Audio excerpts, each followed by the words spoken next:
I'm Priyansh. As we land into our college, we all are very curious to know about how to get placed in a good companies. So today we have two amazing final year students with us who will tell about their stories and where did they get placed. Hi, I'm Nandani, And I'm Arnab. and we are currently placed at Morgan Stanley.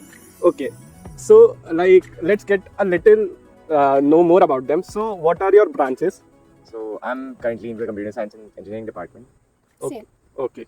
So when you guys started to apply, what role were you actually aiming for? Since there are so many roles, data analyst, software engineering. So what was your goal? Or when did you actually decide this is where you are trying to pursue your career in? So basically from the start, we all knew that we want to go into some field of software development, and we didn't really think about roles all that much. As long as the company was good, we knew there's a lot of internal mobility. So just get your feet in the door and you'll find your way. I think I always applied for software development. Okay. So did you guys apply to other companies too, or was Morgan goal to you guys? Hell no, I didn't even know about Morgan Stanley before I applied there. Okay. So the thing was, my primary field was game development, so I was majorly looking for game studios. But then I was like, अब नहीं मिल रही intern. तो कर दिया start apply करना, जो tech company दिखी, जिसका नाम सुना था, कर दिया. Randomly एक दोस्त ने भेजा, ये opening देख ले, भर दिया. आपने कैसे मॉर्गन में The अप्लाई करा only था? rule for off-campus internship is जो भी opening दिखे सब में apply करो. और ये ओपनिंग आई किधर से थी आपके पास? ये सारी openings, so there are Telegram channels I believe, और बहुत सारे हमारे seniors बहुत helpful है, Bitbyte के ही. Okay. तो कोई भी opening आती है, सारी groups पे आ जाती है. And I guess so. Keep checking LinkedIn, keep checking Telegram channels. So do you guys remember when was so the initial OA was in November? No, for me it was in February only. Okay, February. Okay. Everyone had different periods and different times of shortlisted. So batches. थोड़ा सा brief करोगे how many rounds and OAs or interviews were there in this whole process? Okay, so for me at least, the initial round was an online assessment round, जिसमें वही basic aptitude, debugging और coding questions. फिर पहला था technical interview where they grilled you on DSA and core CS fundamentals, and the final round was a HR plus tech round which focused mainly on HR with a bit of system design, high level design mainly thrown into that. Okay. Yeah, the process was similar for me. First OA में aptitude के questions थे and CS fundamentals के questions थे, DBMS operating systems, OOPS, and debugging के questions थे which had language preferences कि आपको C++ करना है, Java, JavaScript. They had options. And 3 coding questions थे in 60 minutes if I remember correctly. और हाँ उसके बाद directly March में interview call था, तो there was a technical round and then later I qualified the technical round and then had tech plus HR. Okay, so it was a 3-step process. For initial of all एक apply करा, फिर उसके बाद first OA था, and OA was mixed of all these debugging, CS fundamentals, and then 3 coding questions. उसके बाद you guys had an interview, and after that tech plus HR round. So this was the whole process of getting placed at Morgan. Okay, so you guys have already done a summer intern at Morgan. Yes. How was your experience and what was the duration of the intern?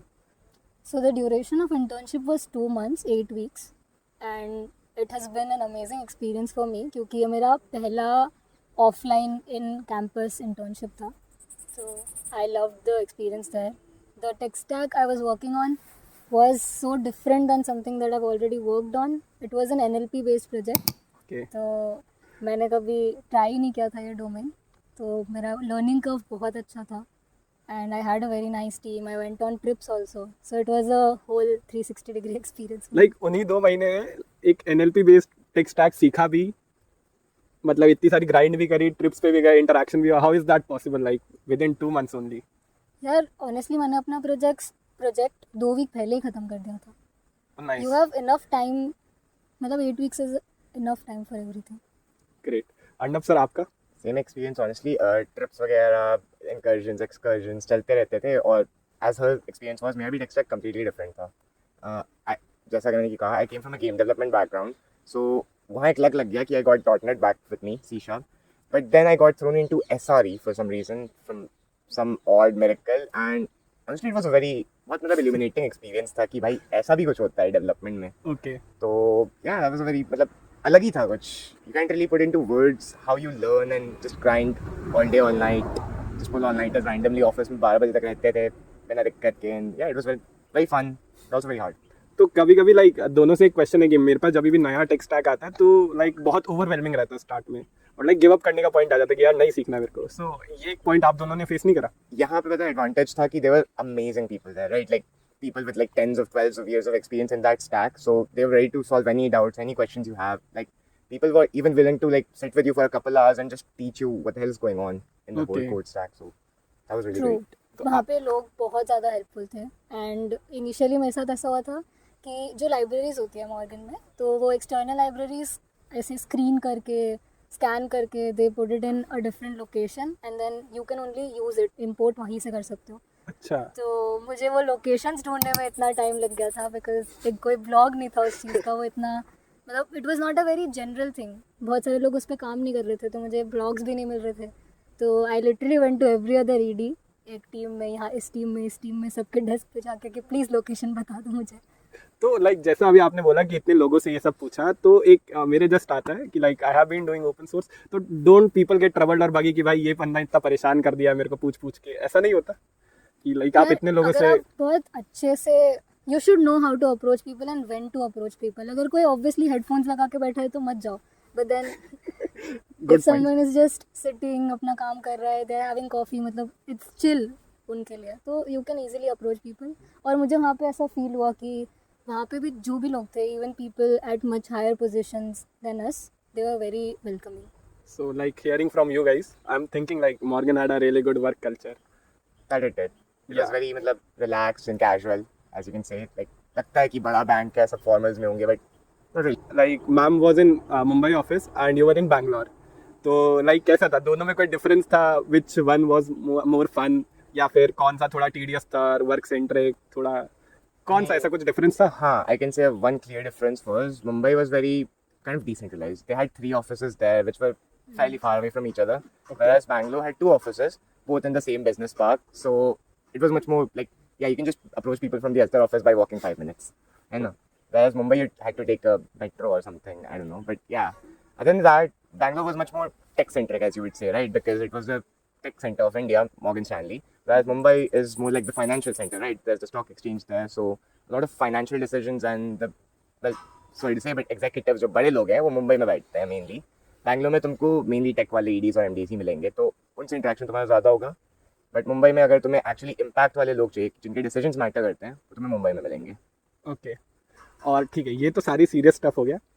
Actually कौन सी जगह पे मजा है? क्योंकि देखो मुंबई में ज़्यादा मजा है. पर आप बैंगलोर गए, ये कैसे बोल सकते हो? बैंगलोर में जब तू 4 घंटे ट्रैफिक में बैठा रहेगा 4 किलोमीटर के लिए, तो मुंबई अच्छा लगेगा. लाइक एक चीज़ जो आपने नन्नी मैम क्लियरली मिस करते हैं, एक सीनियर इंटरेक्शन, कि बैंगलोर में आपको सीनियर वो मुंबई में तो नहीं मिलेंगे. ये बात सही है. बैंगलोर में मेरे कॉलेज की बहुत सारे अलुमनाई और सीनियर्स थे, उनसे सीधा इंटरेक्शन हुआ and that was much fun. बहुत सारी पार्टीज मिली फ्री में. Exactly. Initially I was very bummed कि मुझे मुंबई मिल गया और इसको बैंगलोर मिल गया. आई वाज वेरी बम्ड. लाइक आपको भी कोई सीनियर्स मिले मुंबई में? मनी सर आ गए थे आफ्टर अ व्हाइल. अच्छा, बाकी तो मोस्टली मेजरली सब लोग बैंगलोर हैं. और कॉन्टेक्चुअली मनी सर 1.5 महीने बैंगलोर में हमारे पीजी में रहते थे. ग्रेट, कुछ अच्छा सुनने को मिल रहा है. फिर वो आई गेस बाद में जब उन्होंने कंपनी चेंज करी तो शिफ्ट हुए, वो कभी और बताएंगे. ठीक है. तो एक बहुत ट्रेंड चलता है थर्ड ईयर में, like you guys got the intern in the I guess starting of third year only. तो एक क्वेश्चन है कि बहुत सारे फैंसी टॉपिक्स रहते हैं इधर सिस्टम डिजाइन जैसे. So like actually are they really helpful? The thing is, actual system design is really helpful, but किसी junior dev को घंटा system design करने नहीं देंगे. ठीक है, system design is a branch that is very high level and only reserved for the most experienced of folks in the actual business, right? In the actual tech world. जो interview वाला tech system design होता है, जो कि सिर्फ high level design है, वो frankly तुम एक हफ्ते में सीख सकते हो. तो लाइक यू वुड से कि इतना हेल्पफुल नहीं है system design and all? I would say helpful है, बट हाँ ऐसा है कि they don't expect you to design your own projects. Exactly. कि you will be given entire problem statement कि तुम्हें एग्जैक्टली यही चीज़ करनी है. You don't get to decide कि इसमें मैं ये कर दूँ बिकॉज एट दिस लेवल तुम्हारे पास इतना स्कोप नहीं होता है चीज़ों का कि how will this integrate with other projects जो ईडी है तुम्हारे टीम के उनके पास हो. तो they don't expect you to design it. But interview में आई वुड से पूछते हैं, बिकॉज मेरा जो टेक प्लस HR वाला राउंड था उसमें they asked me high level designing of. But हाँ आई गेस वो प्रिपेयर कर सकते हैं. And even if they don't ask you interviews में, बहुत अच्छा लगता है जब आप किसी ईडी के सामने अगर आप इंटरव्यू दे रहे हो, ईडी इज एग्जीक्यूटिव डायरेक्टर और someone at a managerial position, अगर आप उनके साथ अपना प्रोजेक्ट डिस्कस कर रहे हो and they ask you tell me about your project, तो अगर आप ऐसे हाई लेवल डिज़ाइन भी बता देते हो ऊपर से, तो I think that gives you edge over other candidates. Okay. तो what I have concluded from here कि definitely system design is helpful, but एक high level, अभी इतना डेप्थ में नहीं जाना है अपन को, कि एक ऊपर से पता रहना चाहिए what is system design, कहाँ पे अप्लाई हो सकता है, क्या हेल्प करता है, ये सब कोर जो फंडामेंटली फोकस करना चाहिए, लाइक आपको एक्चुअली थर्ड ईयर में वो क्या चीज़ें रहनी चाहिए जिस पे आप लाइक हमारे टाइम पे फोकस करना चाहिए. यहाँ पे अगेन टू आंसर्स है. If you are thinking of interview perspective, the core CS subjects like operating systems, OOPS, TDMS, those will be the most helpful base of course. But if you're actually thinking about job में जाके क्या करना होगा, सीधी बात है यार, experience से better कोई टीचिंग नहीं है. ठीक है, एक्सप्लोर करो, जो डोमेन मिलता है उठा लो, सीखो थोड़ा थोड़ा, एक आध प्रोजेक्ट बनाओ, तुम्हें सबका थोड़ा थोड़ा आइडिया लग जाएगा. एंड देन ऐसा हो जाएगा कि whatever they ask of you, you'll be able to present at least some knowledge of it. Just like she said, NLP था इसका, she did know some of NLP through courses in our college that she took, right? So she was able to have some knowledge, वो बता पाई. But मेरा ऐसा था कि SRE मैंने कभी देखा भी नहीं था, so I had some difficulties regarding that. Okay, तो मेजरली लाइक जो कोर फोकस रहना चाहिए, that should be on core computer science fundamentals and included with DSA. That is what is needed to crack the interviews actually. And if you have a specific company in mind, जैसे अगर आप कोई fintech company target कर रहे हो, जैसे Goldman Sachs, JPMC, Morgan Stanley, तो ये सारी companies what I have observed is कि CS fundamentals और तुम्हारी ये वाली स्किल्स की तुम पजल्स, नई चीज़ें कैसे अप्रोच करते हो, ये वाली चीज़ों पे फोकस करते हैं. DSA नो डाउट पूछता है, बट इनका primary focus is on the fundamentals part of it. And अगर आप कोई प्रोडक्ट बेस्ड कंपनी टारगेट कर रहे हो, जैसे तुमने भी गूगल का इंटरव्यू दिया होगा, तो इट्स लाइक कि इंट्रोडक्शन होता है, basically they ask you two DSA questions. ये उनका स्टैंडर्ड फॉर्मेट ही रहता है सारे इंटरव्यूज़ का.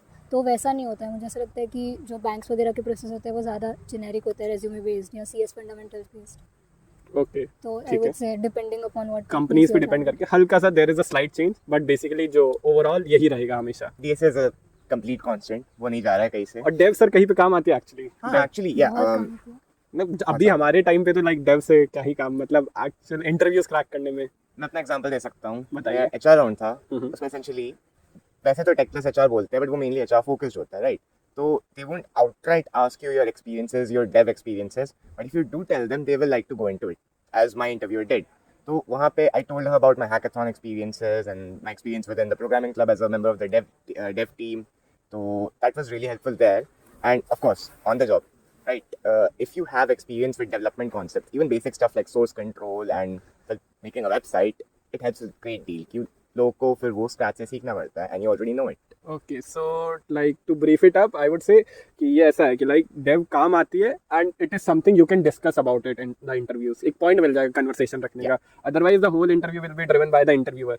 बट यहाँ पे अगर डेव करी आप लोग ने, तो लाइक एक पॉइंट है, you guys can talk about that. थोड़ा अपन जो अच्छा नहीं लगता उससे डेविएट करके कहीं और अपन अपने कंफर्ट जोन में इंटरव्यू दे सकते हैं. तो ठीक है, like all the I guess serious questions have been asked.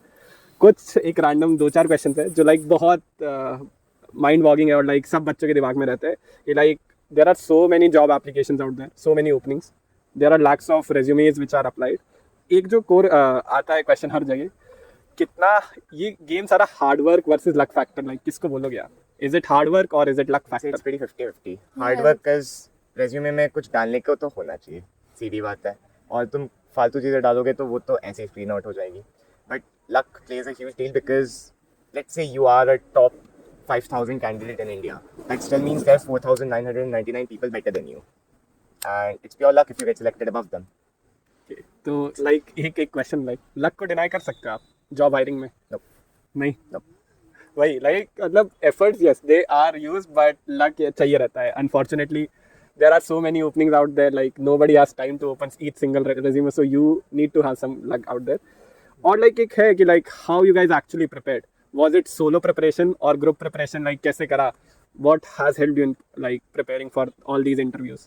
क्योंकि 4-3 साल थे कॉलेज के, तो क्या था एक कॉमन प्रिपरेशन? तो मोस्टली अपने में ही रही है, बट एक ग्रुप होता है ना, दैट हेल्प्स. जैसे if you are part of some club where everyone else is like you, और सब अलग अलग डोमेन्स पे फोकस कर रहे हैं, बट सब कर रहे हैं, मतलब people are doing great in their fields. तो एक मोटिवेशन रहती है कि बिकॉज आसपास के लोग इतना अच्छा कर रहे हैं, आसपास के लोग, मोटिवेशन या डर या कुछ भी.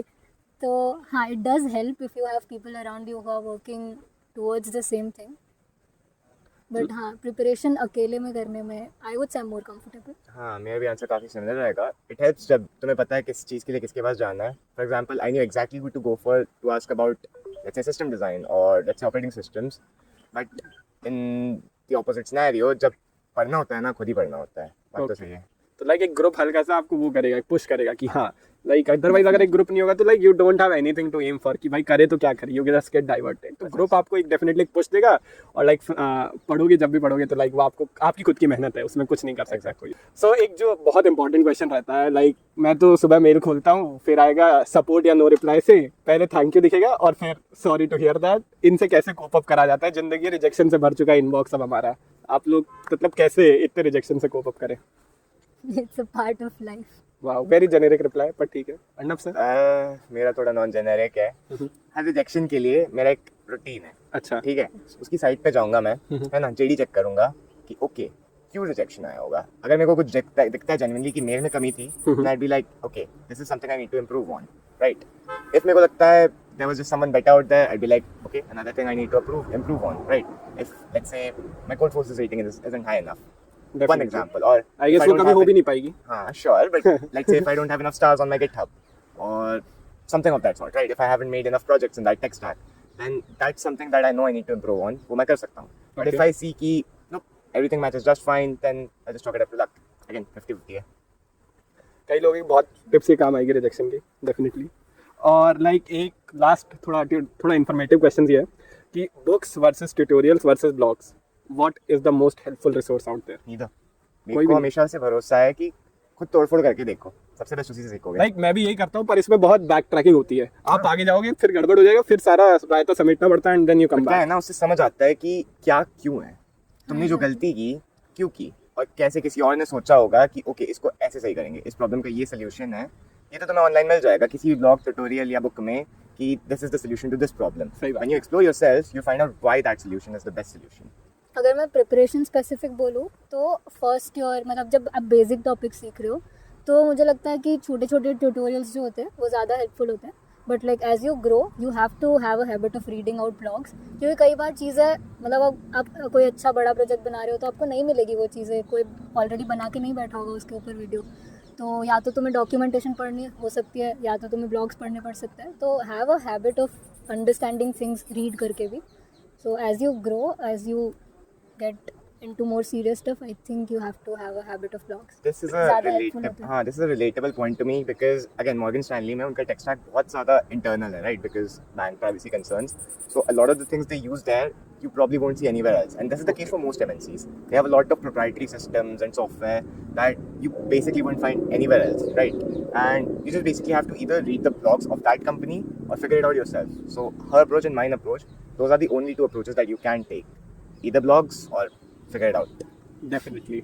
और एक जो मेरा खुद का क्वेश्चन है इधर, लाइक मैम ने भी कहा कि फर्स्ट ईयर का अभी मेंशन करा, तो लाइक अगर इफ यू गाइज, बहुत जेनेरिक क्वेश्चन भी are to start again, one tip which you would like to tell your freshie self, क्या कहोगे अपने फर्स्ट ईयर वाले टाइम मेंशन को? मैनेजमेंट बहुत अच्छी स्किल होती है सीखना. मतलब now that I know better, मुझे ऐसा लगता है कि you have time for everything. 24 hours is enough time. अगर आप अच्छे से मैनेज कर रहे हो तो आप डेवलपमेंट भी कर सकते हो, आप डीएसए भी कर सकते हो, आप अपने दोस्तों के साथ पार्टी भी कर सकते हो और आप अपने एकेड्स भी संभाल सकते हो, जीपीए भी मेंटेन कर सकते हो.